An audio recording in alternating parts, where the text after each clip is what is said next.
وسلم يا حبيبي يا محمد يا عروس الخفقين يا مؤيد يا ممجد يا إمام القبلتين صلى الله على محمد صلى الله على محمد صلى الله عليه وسلم صلى الله على محمد صلى الله عليه وسلم يا نبي سلام عليك يا رسول سلام عليك يا حبيب سلام عليك صلوات الله عليك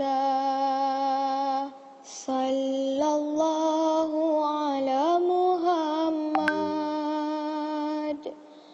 صلى الله عليه وسلم صلى الله على محمد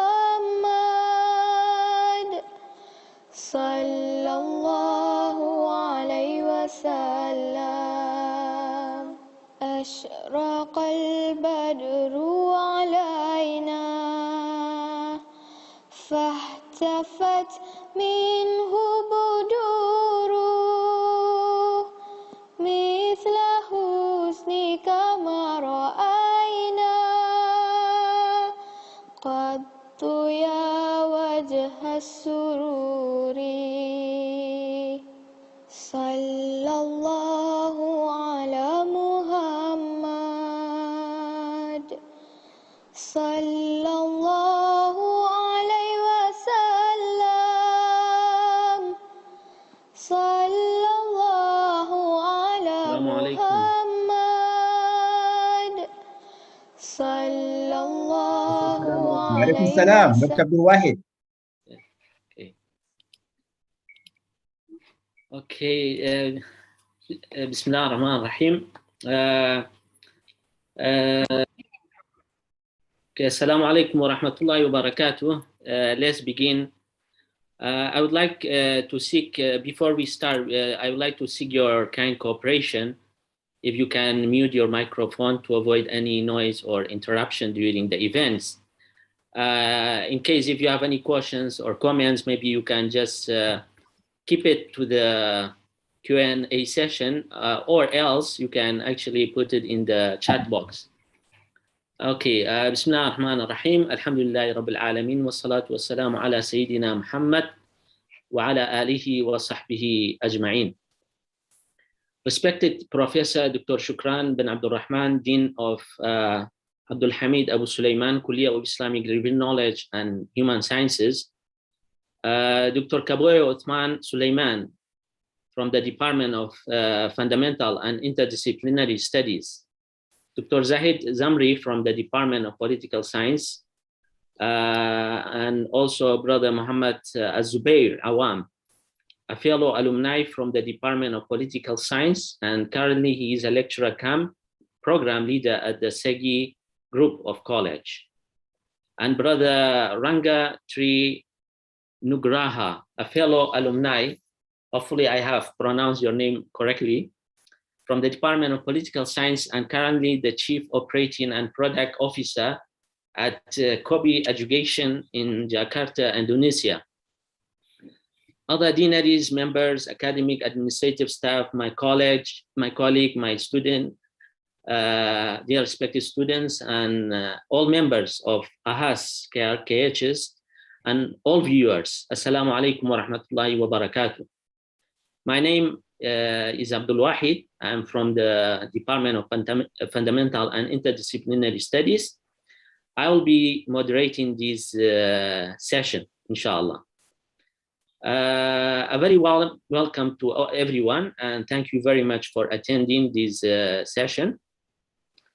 This forum, of course, will delve into the role of academia and alumni from the Surah Al-Mujadala, verse 11. We had the earlier session also on the same verse. There was many contemplation on this and reflection on this verse. And of course, this is the miracle of the Quran. No matter how long we contemplate and reflect on any verse, we can still, come up with new ideas about the verse, about how to bring it practically in our life. So before we begin, let's express our gratitude to the Almighty by reciting a dua. So Brother Muaz, can you please proceed with the dua?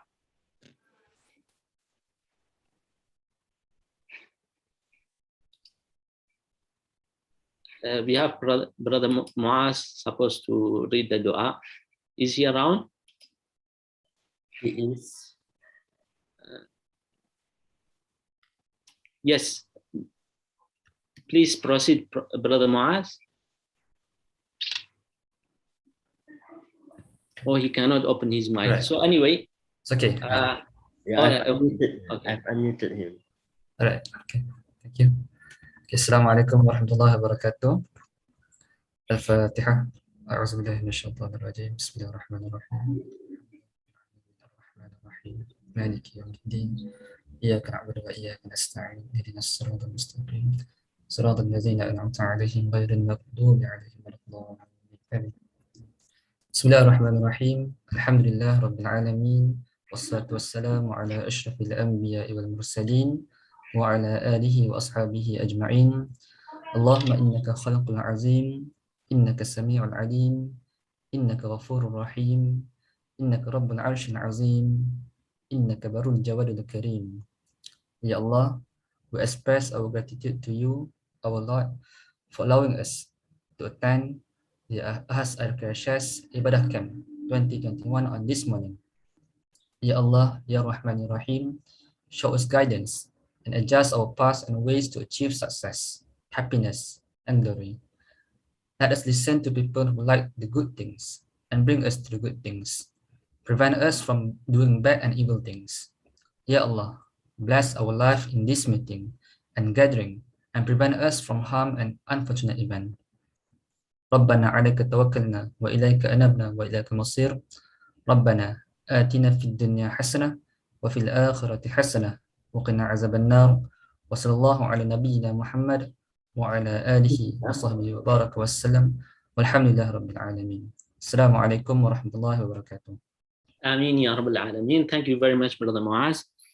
So now let us welcome our beloved Dean, Professor Dr. Shukran, the Dean of the Kuliya of Abu Sulaiman, Kuliya of Islamic Review Knowledge and Human Sciences, to deliver his opening speech. Please welcome Prof. Shukran. Bismillahirrahmanirrahim. Alhamdulillahi Rabbil Alameen. Wassalatu wassalamu ala ashrafil anbiya'i wal mursalin wa ala alihi wa sahbihi ajma'in. Rabbi shrah li sadri wa yassir li amri wa hlul 'uqdatam min lisani yafqahu qawli. Amin. Amma ba'd. Thank you, Dr. Abdul Wahid, Head Department of Political Science, Dr. Rohana, Head Department of Fundamental and Interdisciplinary Studies, Dr. Abdul Latif. Our speakers for this session, Dr. Kaboye Osman Sulaiman and Dr. Zahid Zamri. Thank you very much for your readiness to share your knowledge with all of us this morning. I would like to extend our warm welcome on behalf of the Kuliah to Mr. Muhammad Zubair Awam, our alumnus from Segai Group of College, as well as Mr. Rangga Trinugraha from Jakarta, Chief Operating and Product Officer at Kobe Education Indonesia. Ahlan wa sahlan. Welcome back to the International Islamic University, to your alma mater, which is now known as Abdul Hamid Abu Sulaiman, a Kuliah of Islamic Review Knowledge and Human Sciences. Thank you very much to the participants of Ibadah Camp, not only from the 2 departments, but also from other departments. Congratulations to the 2 departments, FIDS and POSA, or Political Science Department, for coming back again together, like in the year 2020 or 2019, when we were together in the community. Our plan is to have our Ibadah camp like what we had, the first time, but the situation just doesn't permit us to do that. But for us, integration is important. Integration of scholars from 2 different departments, human science and IRK, are important. So at least we can do that on virtual manner. All right. So inshallah, when situation permits, we'll go back to the original plan of integrating students, scholars in the 2 departments and other departments as well in the community setting. So we look forward to learning from all of you, our learned speakers. Billahi taufiq wa hidayah. Assalamualaikum warahmatullahi wabarakatuh. Thank you, Prof, for enlightening us for this opening remark and also your support. Thank you very much, Prof. So since our time is very tight and we have only, I think, 1 hour, and then we have 4 speakers, so we can start starting this presentation. But before we start, so our first presenter is Dr. Kaboyo. Let me introduce, of course, Dr. Kaboyo, he doesn't need any introduction. He's with us for a long time. So he is the assistant professor at the Department of Fundamental and Interdisciplinary Studies. He's one of my best friends. He's one of the advisors to Bersatuan Al-Hunafa at the Taman Tun Ismail, Kuala Lumpur. He's always given the weekend talk about the fiqh, about Aqidah and Islamic theology there. He holds the PhD in Islamic thought from IIUM, and he has attended, of course, several international and local conferences and published several articles in international referred journals and chapters in the book. And in fact, also he has a book also. So for today, his presentation will be he will be talking about the role of academia from the Surah Al-Mujadala, verse 11, only the verse 11. So what will be the role of academia according to this verse?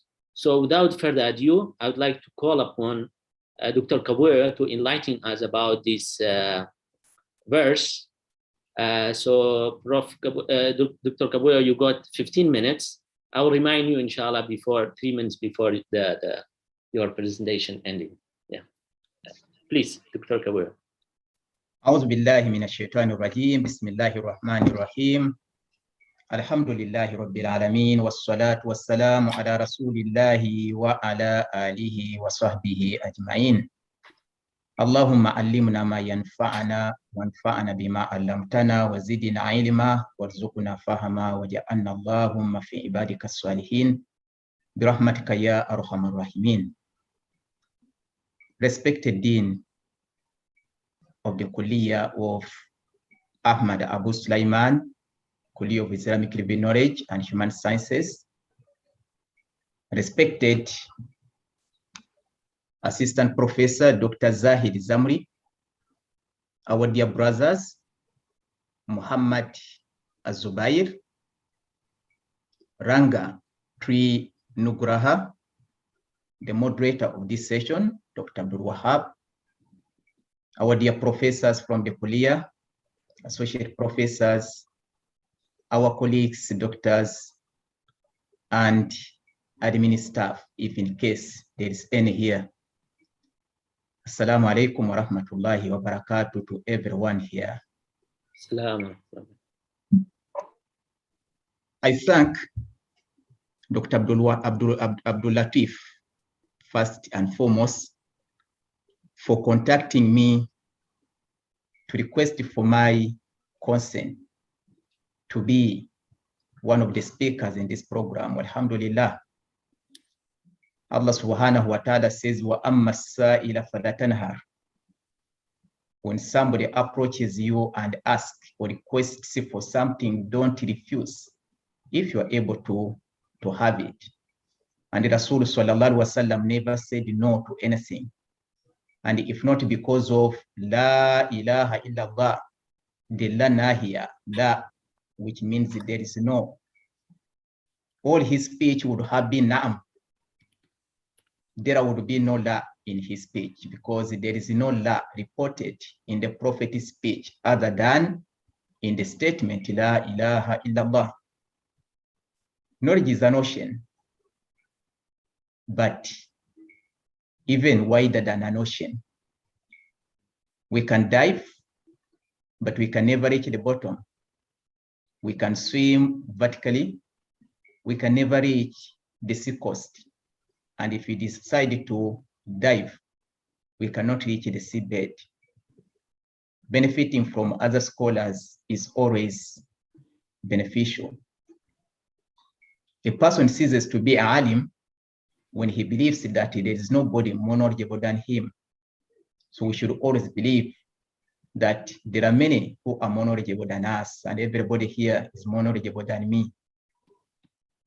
This morning, I attended the talk, which is organized by Department of History and Fiqh Department.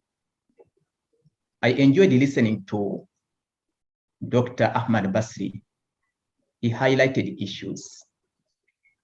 One of the reasons why I attended and did not want to miss that talk is because I wanted to know what are the issues addressed so that I will not be repeating the same. The ayah which is given to us is known to every one of us.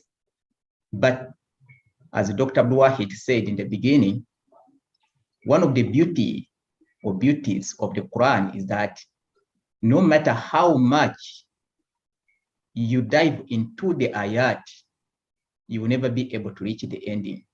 There will always be more and more and more. In this speech, which is limited to only 15 minutes, I'll be highlighting issues, confining myself to the issues I'll be mentioning later, inshallah. Allah subhanahu wa ta'ala tells us, أعوذ بالله من الشيطان الرجيم يا أيها الذين آمنوا إذا قيل لكم تفسحوا في المجالس فافسحوا يفسح الله لكم وإذا قيل لكم انشزوا وإذا قيل انشزوا فانشزوا يرفع الله الذين آمنوا منكم والذين أوتوا العلم درجات والله بما تعملون خبير. When we look at this ayah closely, we see that Allah subhanahu wa ta'ala is talking to those who have attained Iman and not to those who don't have it. That is at the beginning of the ayah. And I'll be avoiding the first part of the ayah, concentrating on the last part, because the speakers this morning highlighted the lessons we get from the first part of the ayah. And I feel that I should concentrate on the last part of it. وَإِذَا قِيلَ انشُزُوا فَانشُزُوا يَرْفَعِ اللَّهُ الَّذِينَ آمَنُوا مِنكُمْ وَالَّذِينَ أُوتُوا الْعِلْمَ دَرَجَاتٍ. Allah raises to high levels. He elevates those who are granted Iman as well as knowledge. There are two groups Allah subhanahu wa ta'ala mentions here. الَّذِينَ آمَنُوا وَالَّذِينَ أُوتُوا الْعِلْمَ. We all know that the concept Iman, when mentioned in the Quran, implies knowledge, because there is no way to have Iman without knowledge. So Iman and knowledge are always integrated. But why is it that Allah subhanahu wa ta'ala also mentioned وَالَّذِينَ أُوتُوا الْعِلْمَ?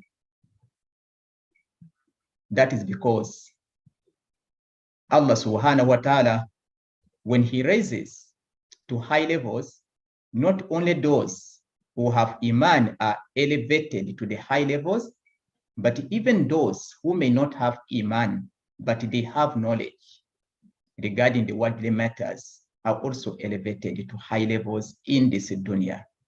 So with knowledge, we get elevated. There's no way that we can ever construct a civilization, which is the achievements, the material achievements, without knowledge. Knowledge always plays a very important role in physical and material development.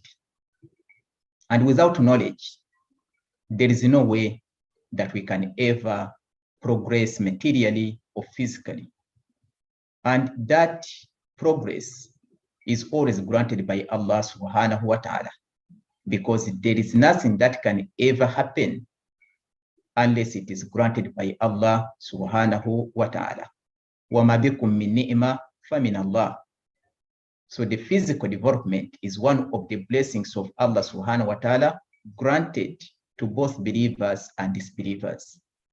But the believers are elevated to levels where those who don't have Iman are not elevated to. So to be brought near to Allah subhanahu wa ta'ala, you need to have Iman. So that spiritual elevation will be the one that I'll be highlighting. We understand from this ayah that Allah subhanahu wa ta'ala is pointing to certain issues that require attention. Number one, appreciation of the scholars. It is the scholars who are the lights of their respective ages. And each scholar should be perceived as a lamp of his age by his people. He is the one who illuminates them. And where there are no scholars, there is no any development. Ignorance is always destructive. There is no benefit in ignorance. Ali, karamallahu wajha, said, لو سكت كل جاهلي لما حدث في الإسلام فتنة. If all the ignorant people were to keep silent, there would be no fitna in our religion. So all the trials that we go through today, all the challenges we face today are due to the ignorant who pretend to be knowledgeable. They speak louder than the scholars. They always try to prove that they are more knowledgeable. They speak louder. Their voices are always heard. These are the ones who have caused our suffering. So ignorance is something that has to be eliminated from our communities. One of the poems in Arabic states, Al-ilmu yarfa'u bayta la imada lah, wal jahlu yahdumu bayta li-izz wa sharaf. Knowledge can raise a house which has no pillars. A house without pillars can be raised with knowledge. But ignorance destroys a house of dignity. That is very true. The next issue that is highlighted in the ayah is appreciation of knowledge. Besides appreciating the scholars, we also have to appreciate knowledge. Why? Because Allah subhanahu wa ta'ala, when he commanded, the first command to this ummah is Iqra, which is seek knowledge. So knowledge is something that has to be appreciated in our religion. There is a lot that has been written about knowledge. I'll not be going through that because everyone here knows what are the benefits of knowledge. But what we understand is that Allah subhanahu wa ta'ala has also informed us in the Quran that he raises those who have knowledge to levels. Those are called Madarij by Ibn Qayyim al-Jawziyah. Different scholars have given them different names. According to Abdullah bin Abbas, Mufassir al-Quran, there are 700 levels to which the ulama are raised. And Between the two levels is a distance that is covered in 500 years, which means that the scholars, once they are elevated to high levels, they are granted a life that is longer than those who are not scholars. So when we ask for long life, it means that Allah subhanahu wa ta'ala grants us knowledge, because with knowledge, we are granted more life. You can be raised to the second level, and that will be 500 years granted to you. But if you are to be raised higher, then you will live even longer. The ayah points to the etiquettes and integrity of the scholars. And Allah subhanahu wa ta'ala has mentioned those qualities of the scholars, their etiquettes and their integrity. Imam Shafi rahimahullah said, a person does not become complete in his life except when he has got 4 qualities. And these are the etiquettes of the scholars, their attributes, their integrity. The first one is adiyana, which means religiousness. The second one is al-amana, which means trustworthiness. The third one is asuyana, which is to safeguard oneself from the sins. And the last one is ar-razana, which is sobriety. These are some of the qualities of the scholars, and these can be described as levels to which Allah subhanahu wa ta'ala raises people. Another important level, which many scholars believe to be the highest level, is the level of al-khashiyah. This level is only granted to those who have come so near to Allah subhanahu wa ta'ala. And Allah subhanahu wa ta'ala mentions it in Surah Fatir, ayah 28. And he says, Innama yakhsha Allah min ibadihi ulama. Those who are granted al-khashiyah are those who have knowledge. And what is al-khashiyah? There are great differences between al-khawf and al-khashiyah. Al-khashiyah is more specific. Dr. Gabriel, sorry to interrupt you. Dr. Gabriel, sorry to interrupt you. You got 2 minutes. Many people may have al-khawf, but al-khashiyah is only granted to a few. And that is the fear one has, when he performs the amal. He performs the amal, but he still has the fear that Allah subhanahu wa ta'ala may not have accepted it the way he has done it, differently from those who perform the amal salih, and they feel satisfied with what they have done. So they don't have any fear because their amal is done. One of the great scholars Allah subhanahu wa ta'ala granted knowledge and elevated it to high levels is Abdullah ibn al-Mubarak. Al-Qasim bin Muhammad reports that I had an opportunity to travel with Abdullah ibn al-Mubarak, and I observed him just to know what was different. What is it that he had which we didn't have, which brought him to the high levels? I saw that the way he prayed is the way we pray. The way he fasted is the way we fasted. He participated in jihad, we also did. He went for Hajj, we went for Hajj.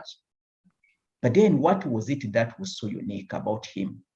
He says on one of our travels to Syria, we happened to be in one of the houses where we were hosted for a meal, and the light went off. Then we were in darkness. At that time,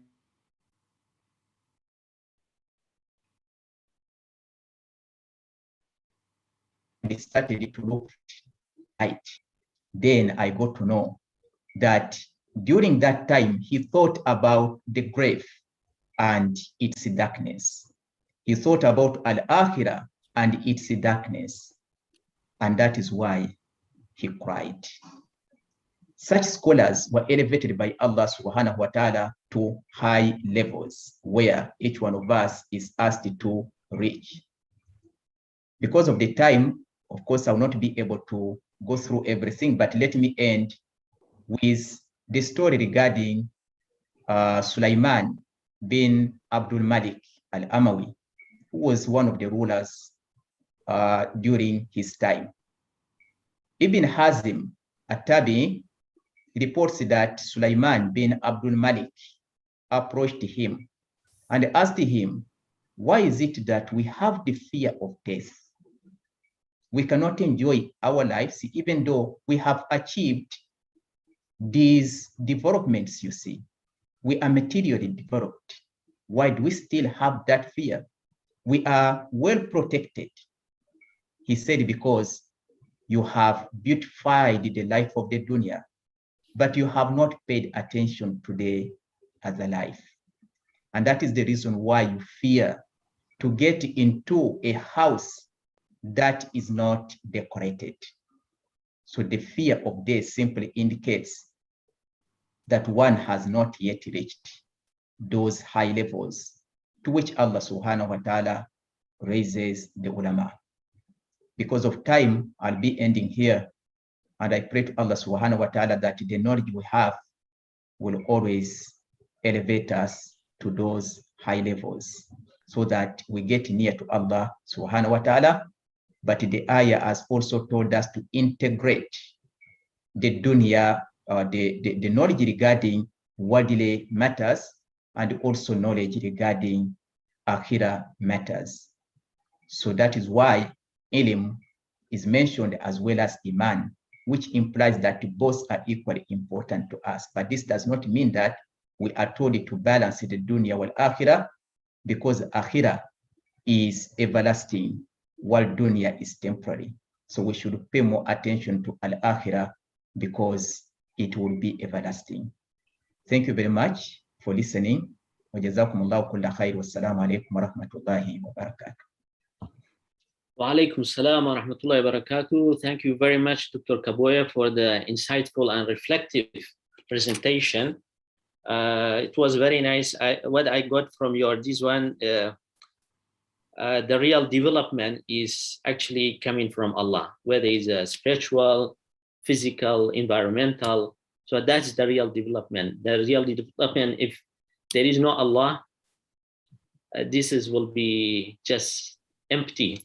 That's why we are facing a lot of disasters in the world, simply because people are not following the guidance and the message of Allah. So thank you very much, Dr. Kaboya, for this.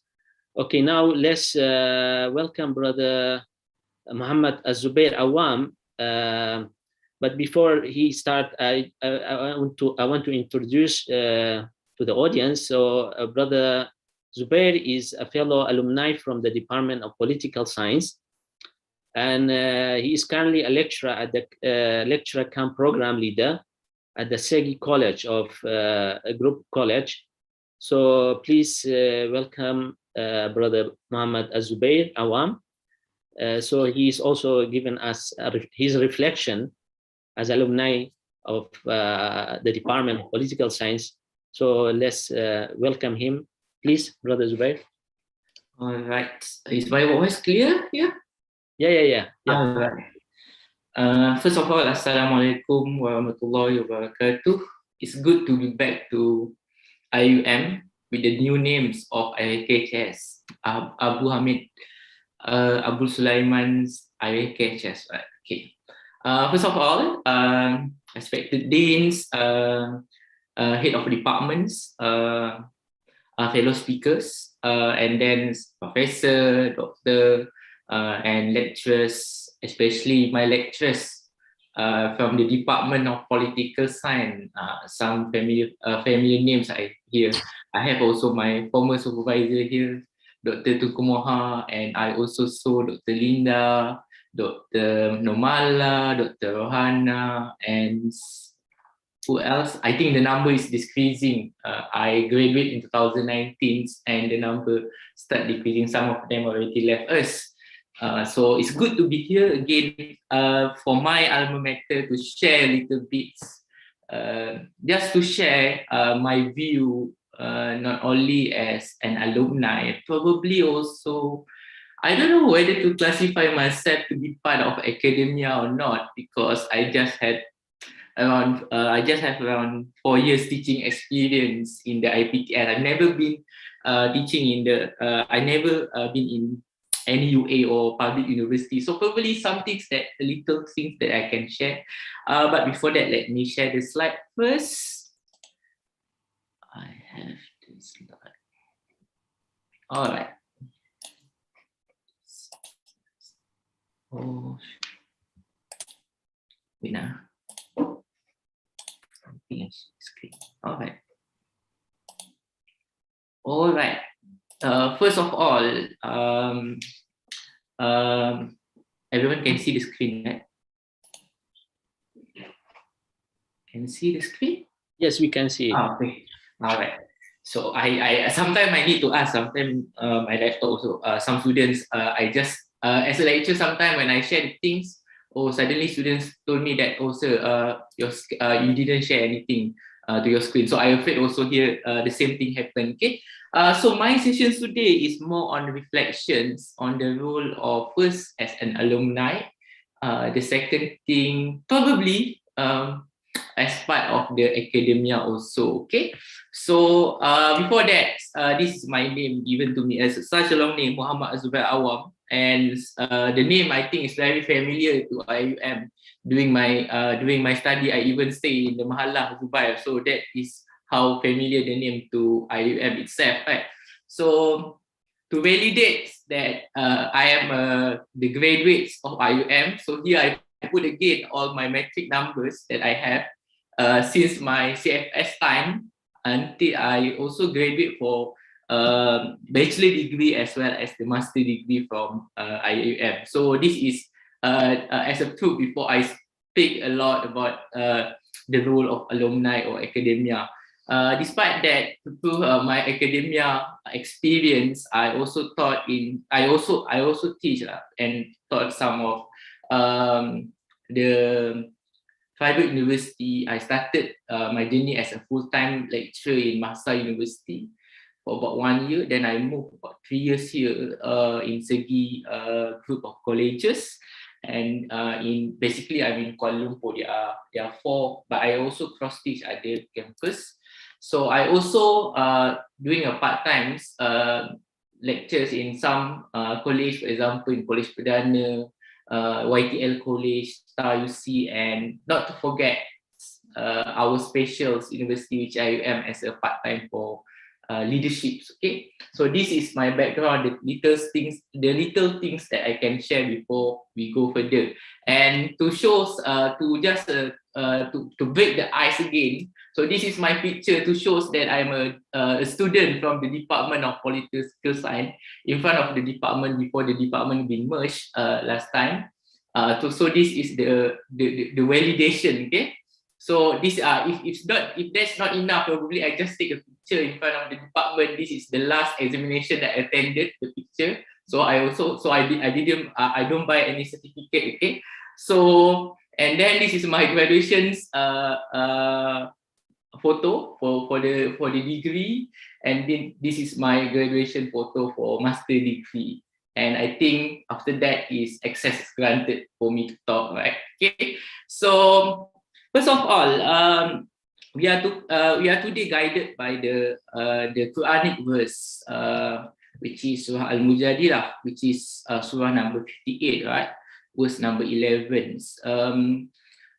This surah actually is some things that I take a few days also to understand what what I can share from this surah. Probably having 8 RK courses is not enough for me to give a lectures on probably reflection on this surah. So I try to reflect on I think part of the surah, which is talking about when you are told space yourself in assemblies, then make space, Allah will make space for you. So this is something that probably what I will reflect in my sharing today.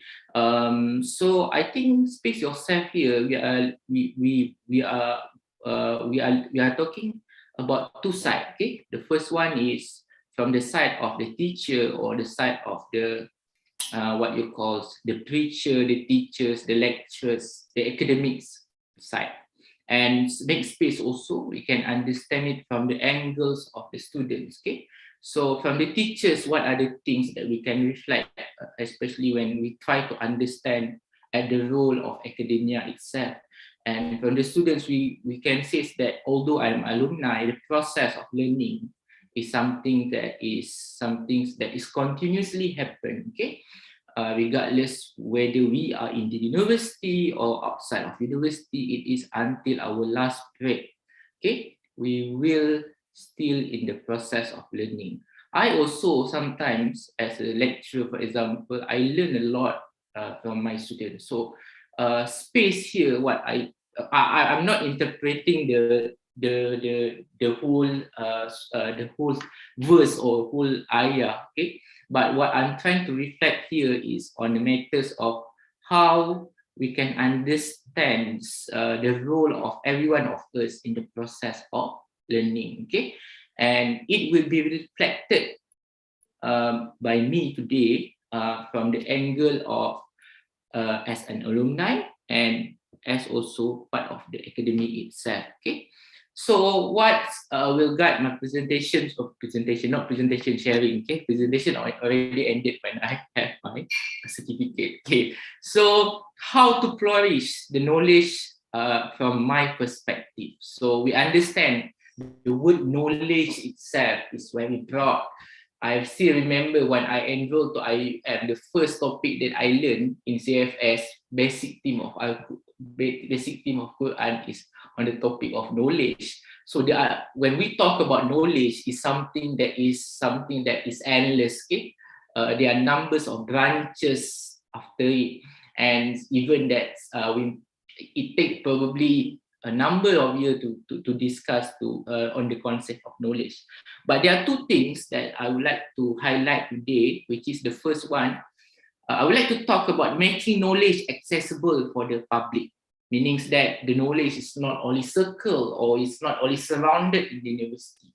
So I love to use the Malay term, probably it's very limitedly used. We are talking about, I call it memasyarakatkan ilmu, how we can make the knowledge is accessible to the public. It's not only within the academia or within the university, within the college, or within the building itself. So this is the things that I would like to highlight today from my reflection. So when we talk about knowledge, it's not only a matters within the university. That is the most important thing.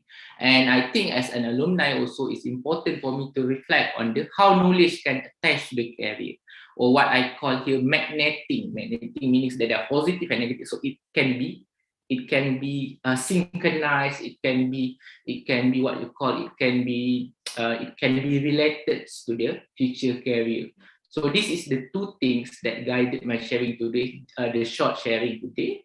First of all, making knowledge accessible for the public, or the term that I always love to use is memasyarakatkan ilmu.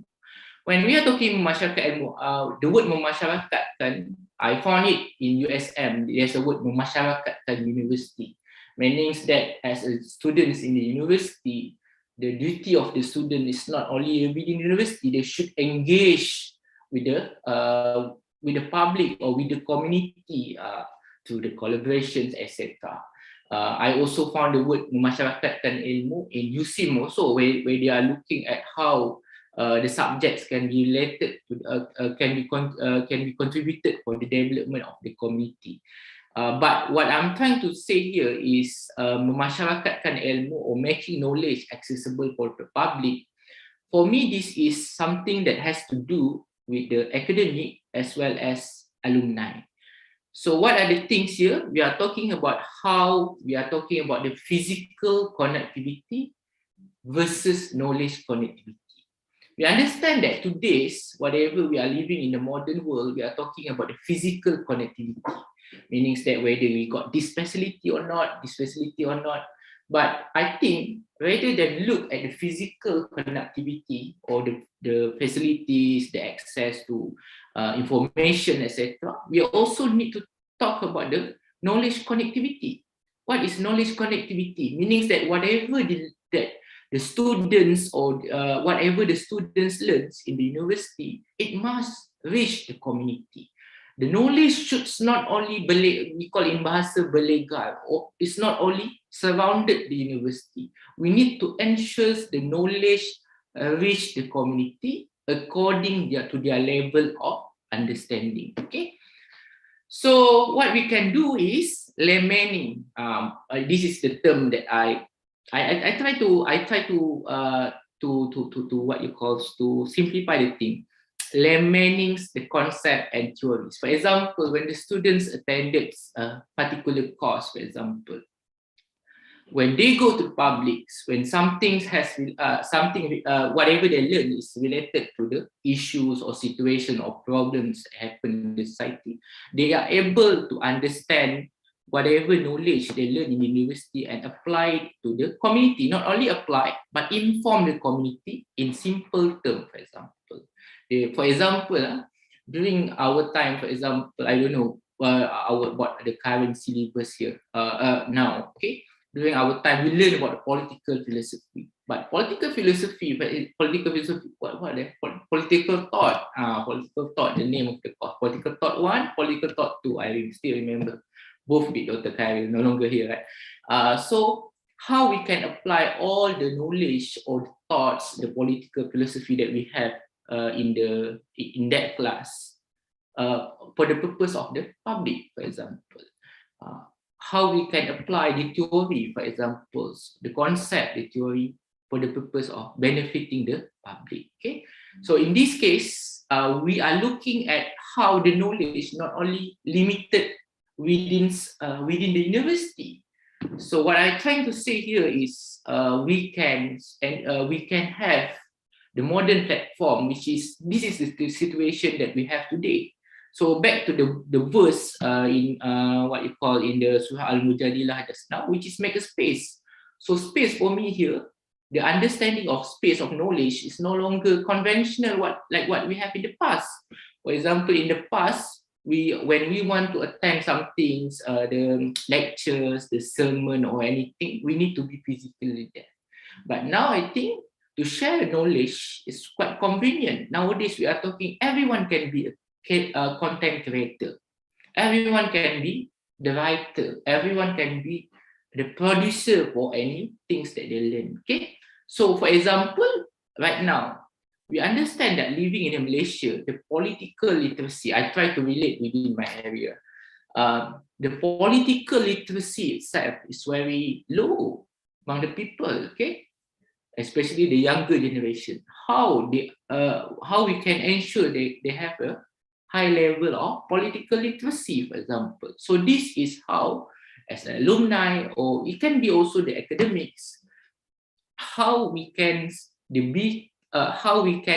laymaning the concept and theory, for example. As we go as simple as understanding the government itself, for example, the branches of government. I believe that most of the people outside, they don't understand what are the difference between legislative, judiciary, and executive, right? So I believe that this is the things that not everyone understand, right? Even that sometimes when there are issues, there are local issues, the issues they always associated, oh, this is Longkang to Sumbat, for example. This issue has to do with the MP or the Adon, for example, which is something that we, whether we are as alumni, a student, academic, we need to convey the simplest way for the public to understand that knowledge. So that's the reason I always say is that whatever that we want, whatever that we learn in the university, we need to ensure that the public can benefit from it.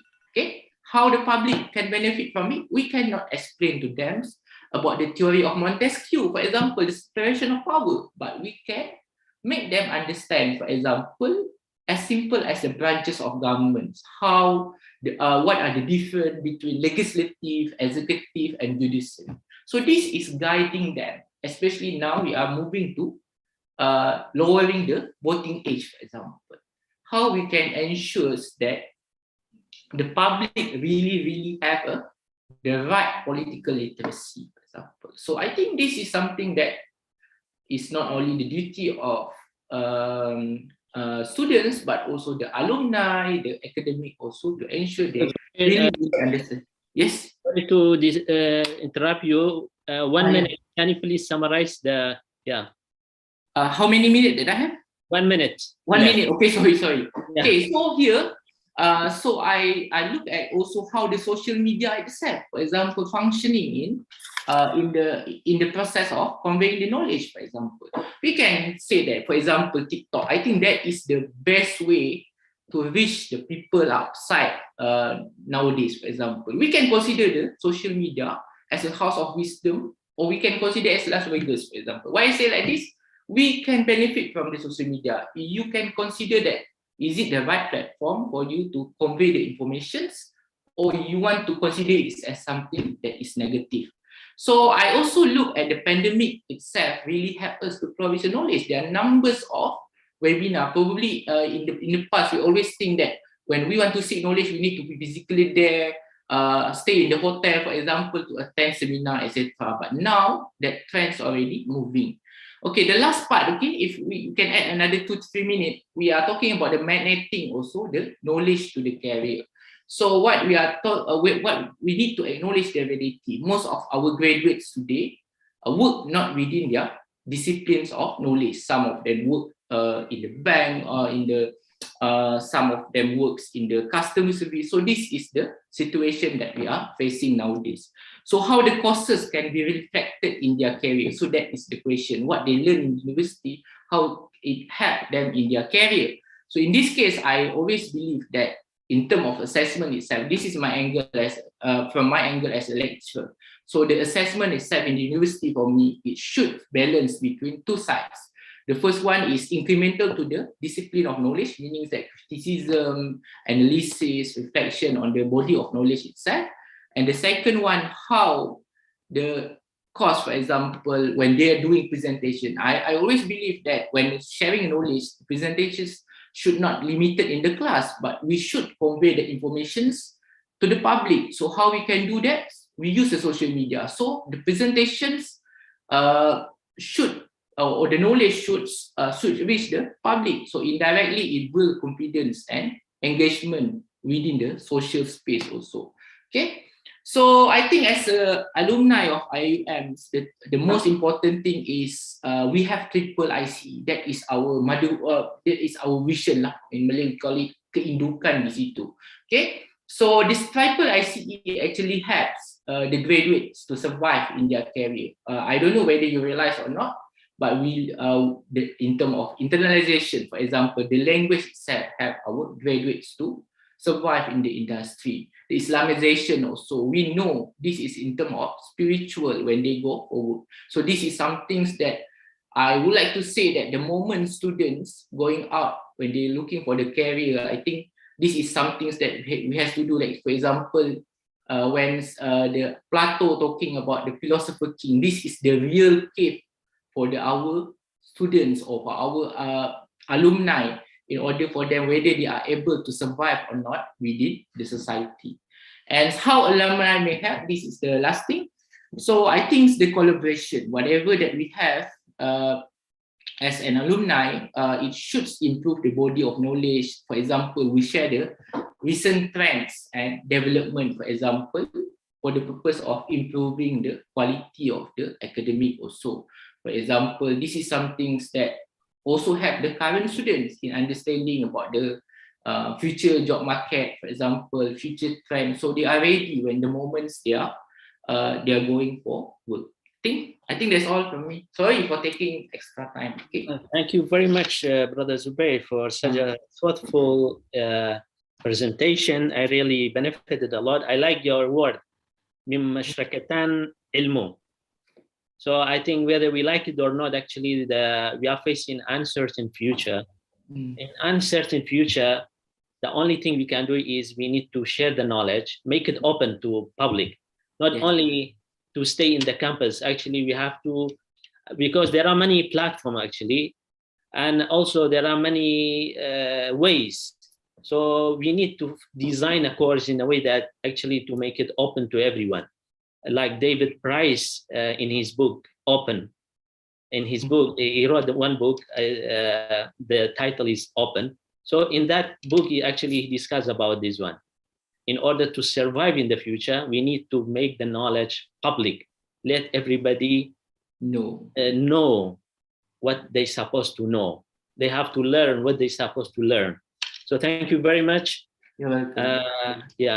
All right. So now I would like to welcome our friend, Dr. Zahid Zamri. He's assistant professor at the Department of Political Science. Dr. Zahid, he is specializing in public policy, political theory, and also political philosophy. So please welcome Dr. Zahid Zamri. Please, the floor is yours. Okay, Assalamualaikum, our beloved Dean, Prof. Shukran, my teachers, Dr. Abdul Wahid, fellow speakers, Brother Ranga, Brother Zubair, colleagues. Okay, Assalamualaikum warahmatullah. Salaam. I'm going to share my screen.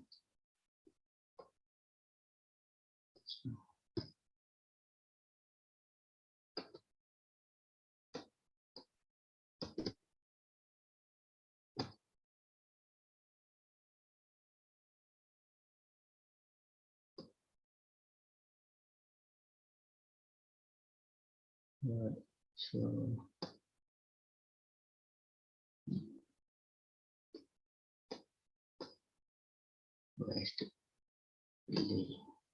yeah, we'll try to make it in the presentation mode. But if it is not moving, Brother Wahid, please tell me, right? Yes, inshallah. Yes, inshallah. So now you can see it. Just proceed. Okay, I'm going to talk about the roles of academia from the verse, okay, verse 11. Is it moving? Yes, yes, yes. Oh, but I cannot see the phone.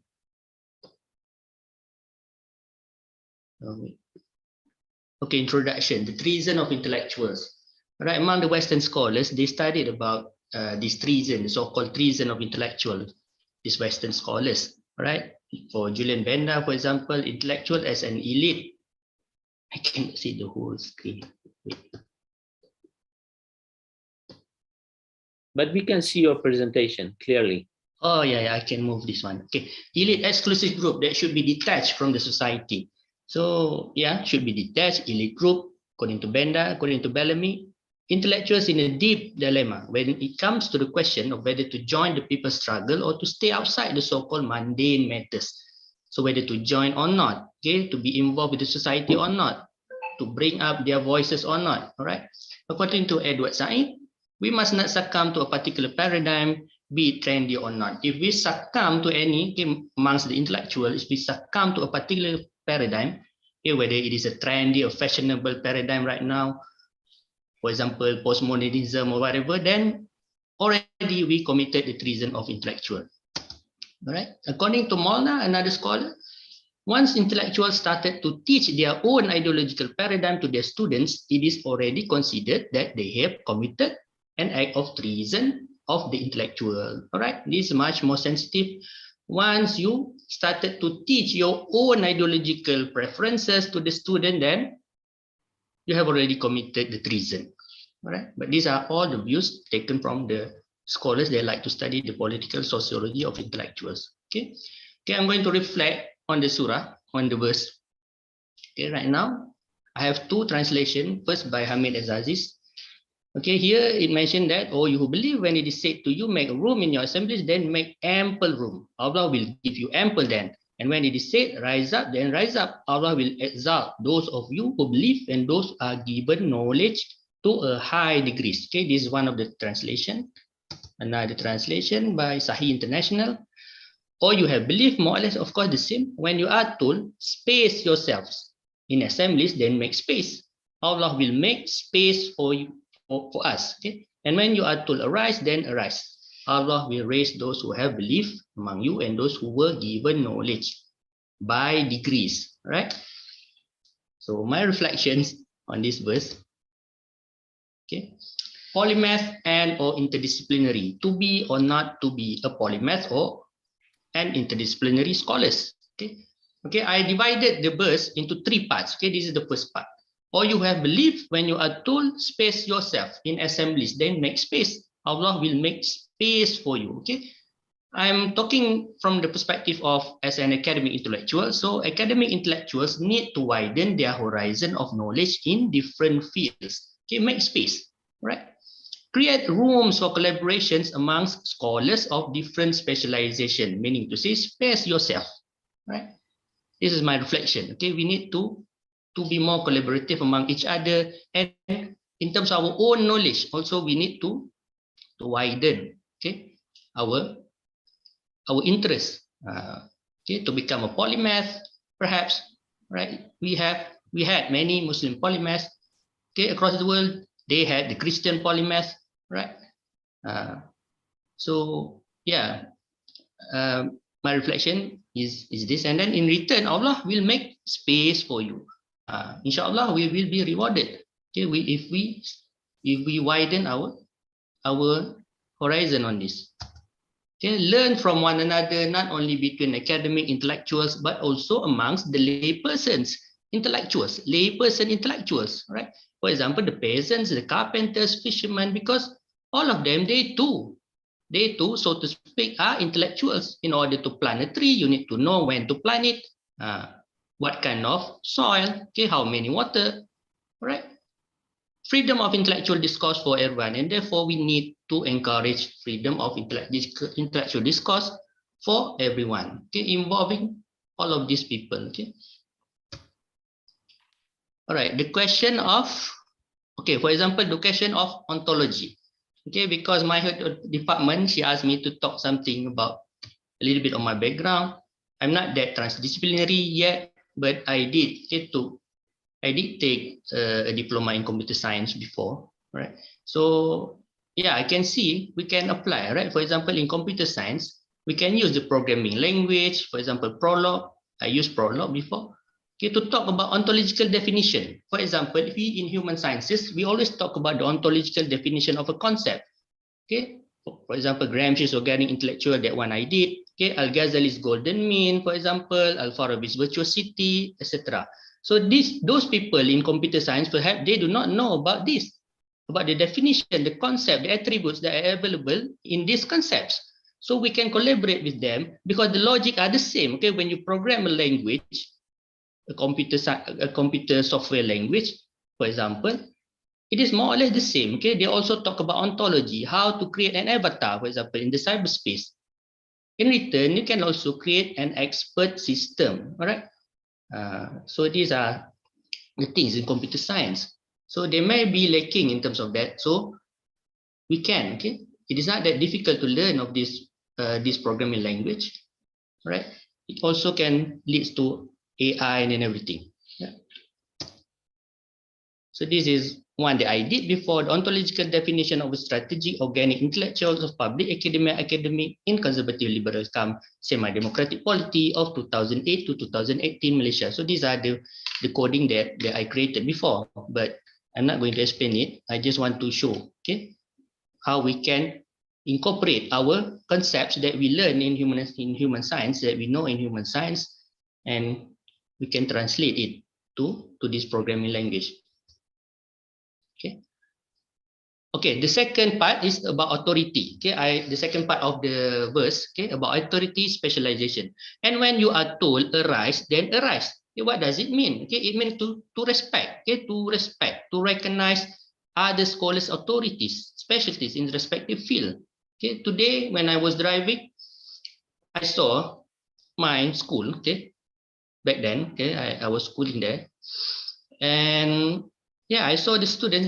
They stood up when the teachers came to the class. Okay, what does that mean? Okay, that means that to show respect. All right. As academics, need to sharpen our own specialties. Nevertheless, even though we are talking about to be polymath and everything, but we still need to sharpen our own specialties, right? To become at least an authoritative scholar in a particular subject matter. All right. So we can help each other. So that's the reason to become an an authoritative voice in a particular topic. Okay, so now come to the third part. Okay, sorry, I'm speeding up because I only got 15 minutes. Responsibilities of academic intellectuals. Okay, the third part, Allah will raise those who have belief among you and those who were given knowledge by degrees. All right, so we are, okay, if we as academic intellectuals, if we really do our job, then we will really being raised by Allah. Okay, but as Gramsci said, okay, the Italian thinker, all men are intellectuals. One could therefore say, but not all men have in society the function of intellectuals. All right, what does that mean? Okay, to have the function of intellectuals, right? For Gramsci, we need to become an organic intellectual. Okay, meaning to say to be attached to a particular social group. Okay, no detachment from the society. For example, one particular academic intellectual, maybe he will or she will attach himself to the laborers, maybe some of them with the people with disabilities, refugees, women, etc., and bring up their voices. All right, learn from them. Okay, we need to have reciprocal relationship between a teacher and students. Okay, the Machiavellian democratic philosopher, the concept. Okay, even though people always when we talk about Machiavelli, always the bad stuff, but no. Okay, Machiavelli also talk about to be a democratic philosopher. You need to have that reciprocal relationship with the students. Learn from them, right? You will learn more. Okay, meaning to say learn from these people, the society. Okay, the laborers, the refugees, right? And as academic intellectuals, we have this unique position, according to Gramsci also, that enables us to move freely between these different social strata, okay, between the structure and the superstructure, so to speak, okay, if we borrow the socio-economic jargon, right? So we are not like the other people, meaning to say in terms of ability to reach, okay, to reach out to people. We can go down and sometimes we can go up, right? Right? Use our wisdom when we talk to the peasant. Yes, we can go and help them, talk to them, learn from them. When we have certain thing, for example, talk to big men, then we still can achieve that. Okay, that's why they need us, the society. Okay, because we need to bring them together and to create a solid historical block. What is a historical block? Okay, historical block is the force of change. When we have become united, inshallah, we'll be able to change the status quo, right?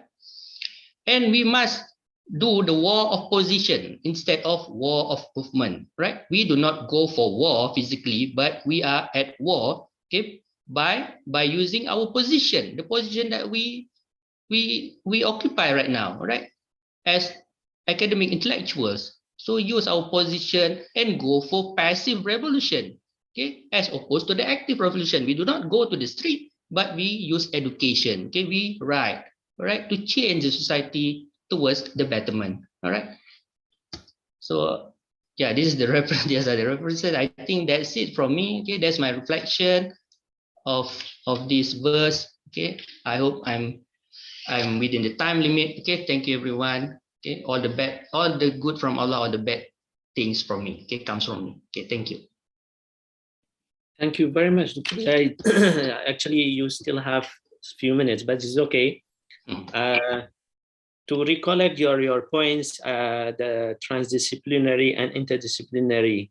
So we need to go for this. Actually, as I mentioned earlier, so the future is uncertain, and the only way for us to survive and to create a preferable future, we need to get rid of this departmentalization of the knowledge. And first, of course, as you mentioned, we need to specialize in our area of study first, as a first step. And the second, we need to know many things. We need to know many things, and the platform is there. We can learn from law, economy, political science, sociology, psychology, because our world problem nowadays requiring us to know many things. So thank you very much for highlighting this point. Actually, this point, this reflection on this verse, this is the first time I hear. This is very good point on this verse, تفسحوا في المجالس. So I think this is a makes sense. Yes, thank you very much. So we can now move to Brother Ranga. So Brother Ranga Trinugraha. Sorry if I cannot mention pronounce your name correctly. So he is a fellow alumni also from Political Science Department, and currently he is the Chief Operating and Product Officer at Kobe Education in Jakarta, Indonesia. So please welcome Brother Ranga. Okay, thank you for the opportunity. So, Assalamualaikum warahmatullahi wabarakatuh. Yeah, so as mentioned, my name is Ranga Trinugrahas, and I'm usually called, I usually go by Ranga, and I am an alumnus of the Department of Political Science. I graduated in 2019, and now currently working as Chief Operating and Product Officer at an education technology startup, Kobe Education in Jakarta, Indonesia. So, this is the the verse 11 of Surah Al-Mujadlah. So I'm going to focus on the last part. So basically, this verse talks about how Allah is basically going to elevate people in the know, or basically those who have knowledge by a few degrees. And what does it mean that Allah elevates those in the know by a few degrees?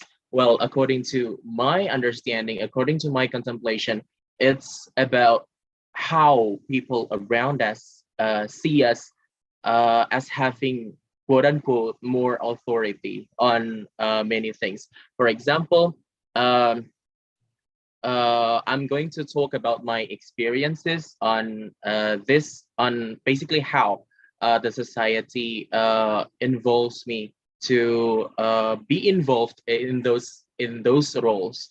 The first one is the role of alumni. The role of alumni, I believe that there is only one main role of an alumni, which is perfectly pictured or described by this mahfuzat or Arabic proverb, al ilmu bila amalin kasyajari bila samarin. So basically, knowledge without practice is basically like a tree without fruits. So I'm going to relate this with my personal experiences of living among Muslims and non-Muslims in the European Union, because I directly continued my study after I graduated from IIUM.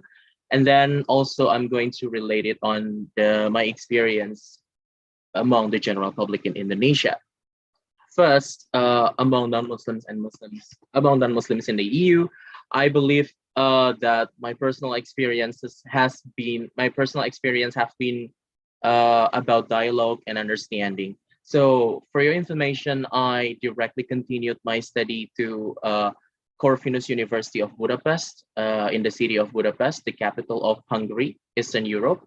And there was only like 0.05% of Muslims. So basically it was an overwhelmingly non-Muslim majority nation. And I still remember that the late almarhum Professor Ishtiaq asked me, are you sure that you're going to go to Hungary? Because it's a very xenophobic and Islamophobic country, he said. And I said, okay, I think I'll be prepared for anything. And basically, yeah, I faced like so many things, good and bad, there in Hungary. For example, the first one, I think I'm going to talk about the understanding for the first. So there were so many Hungarians who basically judged me and many other Muslims simply because we're Muslims. And we are facing so many threats and discriminations. For example, I could see the name of Allah being written in the trash bin all over the city of Budapest, and people screaming at my friends who wear the hijab, saying that why do you come to this country, and you should go, and many other bad words in Hungarian, which basically is something we have to face in daily life. But I think as as an alumnus of the International Islamic University Malaysia, I believe that what I have learned from the university is that we need to be more understanding of those who are non-Muslims. So we need to know that they do not understand. So we need to understand them. So and then it comes to the next part of dialogue. And I was also being asked a lot by many of my non-Muslim friends from Hungary and from outside of Hungary. They're basically asking about my religion, like why does your religion tell its believers to do this, to do that? Are you told by the Quran to bomb everything? Like for example, and also some lecturers, even some professors, like judge their Muslims and even speak rudely simply because we are Muslims. But we need to do dialogue with them. So basically, giving imparting our knowledge, and this is my role, my personal experience as an alumni, that I got some knowledge from IIUM. So I basically try to explain to them that Islam is like this and not like that. And also I explained to them about the Quranic verses that I memorized as part of the requirements of the courses, especially IRK. And yeah, basically they got better understanding about Islam, and they became more accepting.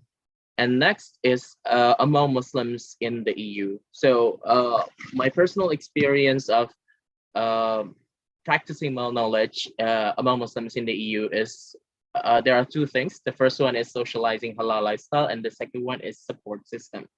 Supporting halal lifestyle is socializing halal lifestyle is basically me trying to tell that halal, for example, halal meals is not just that we don't eat pork or dogs, for example, that any food can be of non-halal origin. So we need to understand what is halal and what is non-halal, and especially because we could not rely on English that much. So I socialized halal lifestyle with my knowledge of the Hungarian language and the French language, because every package of foods will contain ingredients written in Hungarian and in French. So people would start to understand that, oh, okay, so this is what is considered halal, and this is what's considered not halal. And the second one is support system. I try to be and I try to enjoin people to still practice the Islamic way of living. For example, doing congregational prayers and at the mosque. And this picture is Budapest Mosque, the biggest mosque in Budapest. And I also try to remind everyone that okay, we're gonna have Ramadan in the next few days, for example.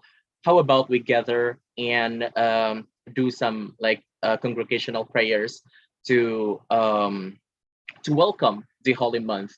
And yeah, basically I try to create support system, because what I understand from my time at IIUM is that there must be among us who enjoins everybody to do good and prevents anyone from doing bad things. This is in accordance with Surah Al-Imran, verse 104.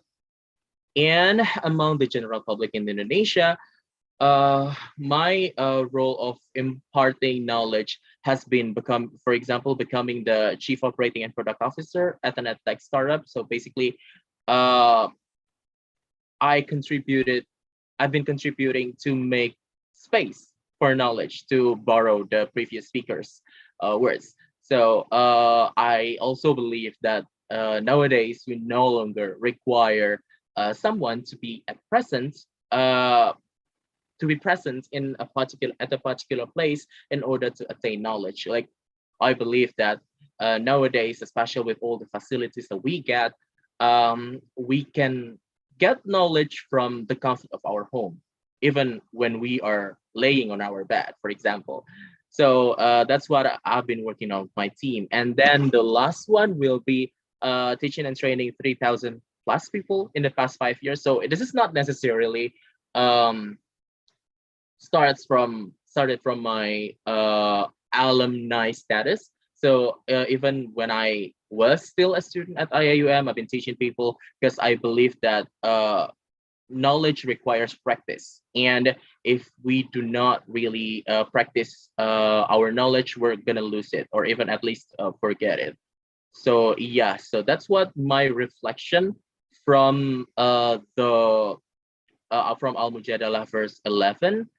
So it's that basically we are in a position being responsible to practice our knowledge, but also the society, the people around us, sees us as having the authority to be responsible to practice our knowledge, for example. So yeah, I guess that's all from me. Because I only prepared the very short one. Thank you for your attention. Thank you very much, Brother Banga, for this enlightening us about your work and what you are doing is really great job.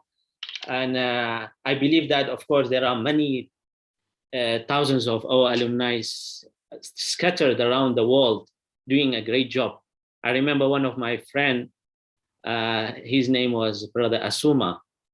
He was from our Kuliya. He is from Benin. I think Dr. Kaboya maybe knows him. He went back to his country. He was the only one Muslim. The only Muslim. So I think he was able, within a very short period of time, to convert, I think, thousands of people into Islam. And then he established many organizations, many work. So so I think this is, this is what the Prophet also says, al-Muslim, aynama dhahaba halla. When the Muslim go anywhere, as I can recall the hadith correctly, the Prophet says any Muslims, anywhere he goes, people benefit from that person. So whether it's the Muslim or non-Muslim, doesn't matter, but the Muslim should be benefiting the people in their what they have learned, what they have in their disposal. So thank you very much. Okay, now we are having 10 minutes for question and A, or anyone wants to say something or comment. So please, I open the floor for everyone to raise your hand, and straight away if you can ask the question. Yes.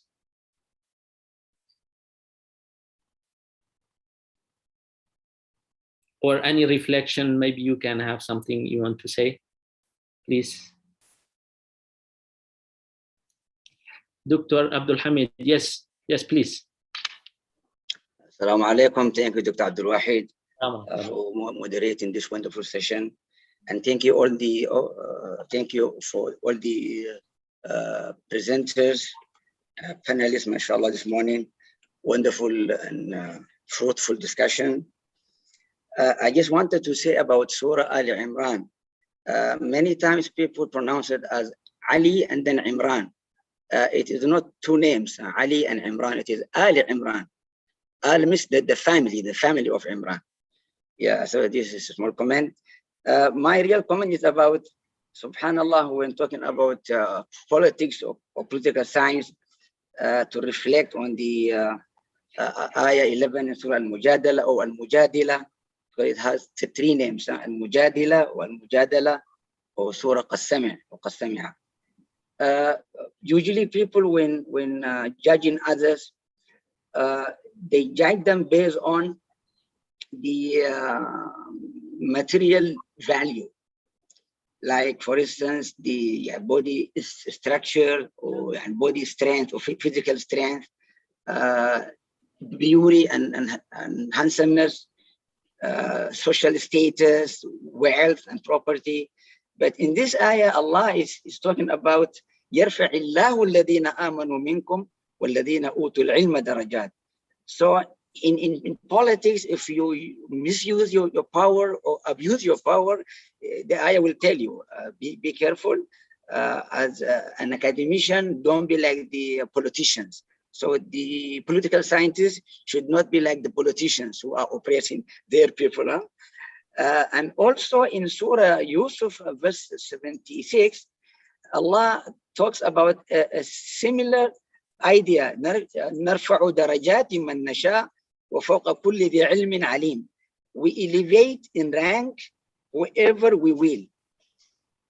But above those, ranking in knowledge is the one that is Allah subhanahu wa ta'ala, the all-knowing. So remember, as an academician, whatever degree you might have, you have PhD, or after PhD became assistant professor, associate professor, even full professor. Remember, Allah subhanahu wa ta'ala is more knowledgeable than you, so do not misuse your knowledge. Subhanallah, in this ayah also, Allah subhanahu wa ta'ala is telling us, الَّذِينَ آمَنُوا مِنْكُمْ وَالَّذِينَ أُوتُوا الْعِلْمَ darajat. So there are a sector of the society, or one segment, which only believe in Allah. Amanu, that's it. They have accepted Allah as their Lord, as their creator, and they worship Him, and that's it. But another segment, or another segment of society, another sector of the society, amanu, and not only amanu, they followed the iman, or the belief in Allah subhanahu wa ta'ala with knowledge. Util ilma. So subhanallah, here amanat wa ta'allamat. They accepted Allah as their Lord, as their creator, their sustainer, and they gain knowledge for the sake of Allah. But academicians not only believe in Allah, gain knowledge, but also transform knowledge, or disseminate knowledge. So they will be, mashallah, in a very high position. This is my comment. Jazakumullah khairan. Thank you. Assalamu alaikum. Yeah, thank you, Dr. Abdul Hamid. Thank you very much. So that was just a comment, right? No question. Okay. So anyone else, please?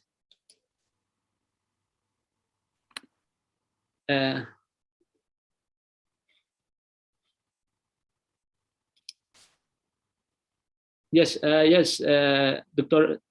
Yes, Prof. Mazian.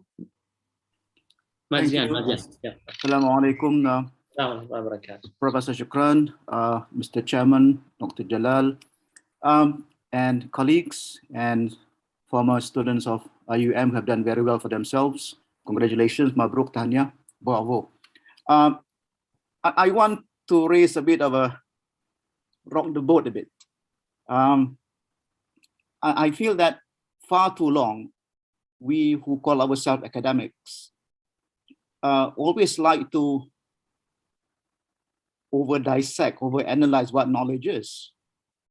We like to quote scholars of various degree from overseas, from Muslim and among non-Muslim as well, whereby we tend to forget it's a very simple definition of knowledge. Knowledge is something that benefits everybody. We call ourselves teachers, lecturers, murabbi, whatever we want to call it.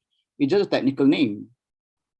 So when we talked about knowledge being discussed in a very purely academic, and theorizing the benefit, the challenges of being academic in academic world and things like that, we are in risk of being perceived by people outside our ivory tower, of living in fantasy world. Everybody knows knowledge is something that is not exclusively resigned within a campus or a school or university. Knowledge is practically everywhere. And we've known hundreds and thousands of people who have become great scholars, ulama, fuqaha, and whatever, and great alim and so on, who have never attended school, Hamka being one of them. And I think that when we over-examine, we over-dissect what knowledge is, and we forget that what we do is simply to impart knowledge. And I, in particular, by saying earlier that I like to rock the boat a bit, in particular with regard to Dr. Zaid's point, with regard to intellectual being traitors. I beg to differ on that particular point that Dr. Zaid mentioned Molna's theory about intellectual being traitors and to do zalim against the own community. The point is that when knowledge becomes too clinical, it's defined in a way that is convenient to us, the academic, it becomes irrelevant. We keep on talking about things that everybody seems to know. Even the least educated people know that knowledge is to be found practically, not practically, literally everywhere. The dangers of today's knowledge, and this is what the Western world has been doing so far, and they themselves, to their credit, admitted that the Western society has failed to rehabilitate their society morally because their academics have become cowards. They spend too much time on theorizing things, trying to provide a term or terminology or jargon to explain something that everybody knows, that they become a laughing stock and they become untrustworthy. From Harvard to Yale to Oxford, everyone seems to be thinking all these people up there in the ivory tower are living separate lives. And this itself, I think, if we were to take the root of academic, we might want to relate what we do to what Plato said. Plato despised a democracy, at least Athenian democracy, because he feels that democratic value that they were proposing back in his time. So basically talking about impulses. In other words, is going on the road of what the majority wants to be done. The intellectuals themselves are being persuaded and sort of being goaded to follow the route that the mob wants. So just now, Dr. Abdul Hamid mentioned that we should not become like politicians. I think it's too late. We have become like politicians. I think we have done disservice to ourselves, just like the politicians have, because I think that we spend too much time dissecting things that everybody seems to know. What is knowledge? Knowledge that benefits people. And I think our scholars mentioned earlier, that is why knowledge should be, I think, reach out from, not to, from the so-called layman, the ordinary people, the ordinary Amina and Ahmad, Joe and Mary, whatever, the fisherman, the laborer, the carpenter, whatever, the trash collector, and so on and so on. Everybody knows that, except us, apparently, the academics, because we are spending too much of our time trying in a way, in trying to talk about what knowledge is, it's like reinventing the wheel. Everybody knows what it is, except us. And I think that is something, a great disservice that we are now doing to ourselves. So in a way that if Dr. Zahid talked about, and I agree with this view partly, is that academics become traitors. That is, I think, the least of our concern. The biggest title that we can be called by others, that we are cowards. Traitor, not so bad, because at least traitors have an objective. Cowards are different. And I feel that we are becoming that kind of category of people. And I think that is a great disservice because we're spending too much time on dissecting things that everybody seems to know. Thank you very much, everyone. I apologize, I offended everybody. Thank you very much, Prof. Mazlan. Okay, can I respond a little? Just you got, I think, Brother Mazlan, you got me wrong on that. Yes, what I mentioned was that okay, we should not follow Molna, we should not follow Said, their definition of treason of intellectuals. That's why later on I discuss about the verse. Okay, that's why we are different. Okay, I'm doing some sort of Islamization there. Okay, to reject those definitions by Molna. Yeah, very, very ridiculous. Once you teach your own preferences, ideological preferences, you already committed treason. So I'm rejecting actually the first slide. But I forgot to mention that I'm rejecting. I just jumped to the verse and quickly explain the verse. Because within the verse, we already seen that it is totally different from the definition by these political sociologists, by these political scientists, okay, who like to study the political sociology of intellectuals. For them, that's already treason, okay. But for us, no. According to the verse, no. Okay, we should. What's more, we should do da'wah. We should impart our own preferences, ideological preferences, which is Islam. Islamization of knowledge. We should teach them. We should mention clearly. Okay, what's more? Okay. So yeah, that's I just want to correct that. Yeah, thank you, because maybe I forgot to mention I was rushing. Okay, Brother Mazlan. Yeah. Yeah, thank you, Dr. Zahid. If I may add one more point. Again, I am speaking purely from an ignorant perspective. I apologize sincerely from the very onset. I do not see the translation of the ayah that you talked about, academic, and what Dr. Abraham was mentioning this now, I do not see how that fit into our topic of discussion. That the transliteration of the ayah seems so far off than what we're trying to discuss here, that any kind of tafsir for that ayah can fit into that particular verse. I do not see why it exclusively refers to the academic. And again, I apologize for being ignorant from my perspective. Yeah, our task, okay, we were given the task to reflect upon the verse based on our own reflection. That's our reflection. Yeah, again, I'm not singling you up, Dr. Zahid. I'm talking about in general in terms of how do we come to this kind of transliteration of the ayah, talking about what we do. I do not see how that actually fit into what we are talking about here. The title is the roles of academia, so it is related. Academic intellectuals, part and parcel in academia. So that's our humble reflection. Okay. Thank you, Dr. Zahid Abdullahi, Dr. Rahmat. And again, I just want to wake myself up from my slumber, because I feel that far too long we tend to be talking about things in comfort, because Alhamdulillah, all of us here on this virtual platform are living in comfort because our lives are not at stake. I think in actuality, if we were to be truly tested, whether we are truly academics, right, probably Allah will put us in a far more precarious situation. We can theorize until the next sunrise, and we will get nowhere, because I think there is no real threat to our lives and our livelihood. And that scares me, because we are too comfortable. And then because we are too comfortable, we spend so much time discussing things in purely academic perspective. That really makes me very, very uncomfortable. Thank you very much again. My apology to everybody. I hope that I would not burn in hell for saying what I just said just now. Okay, thank you very much. Since actually the time is up, just regarding this point, actually, why we, Dr. Kabuye in the beginning, he mentioned about يرفع الله الذين آمنوا والذين أوتوا العلم درجات. So everything, the development, the physically, the environmental development, and the future challenges, all is actually, if we try our best to become the, to rely on Allah subhanahu wa ta'ala. And I think Dr. Kabuya has his own term on that. I think now, actually, unfortunately, we are becoming more and more godless society. But we need actually to bring back God and Allah subhanahu wa ta'ala in everything in our life.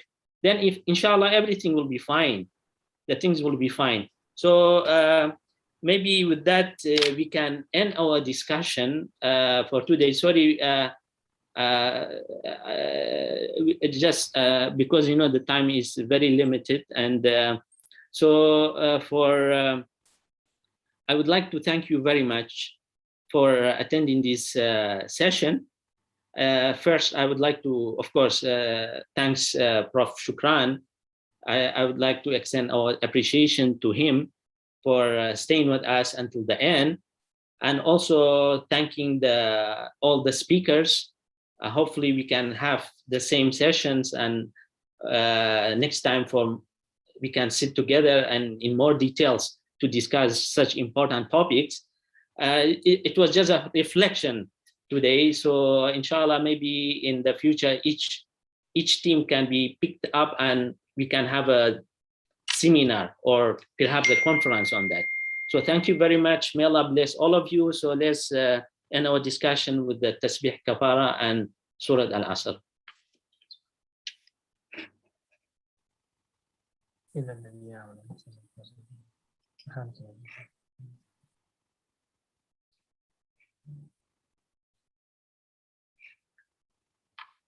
Okay, Assalamu alaikum. Wa alaikum assalam wa rahmatullah. Thank you, Dr. Wahid. Thank you. Assalamu alaikum. Thanks everybody. Assalamu alaikum. Wa alaikum assalam wa rahmatullahi wa barakatuh. So Jum'ah Mubarakat to everyone.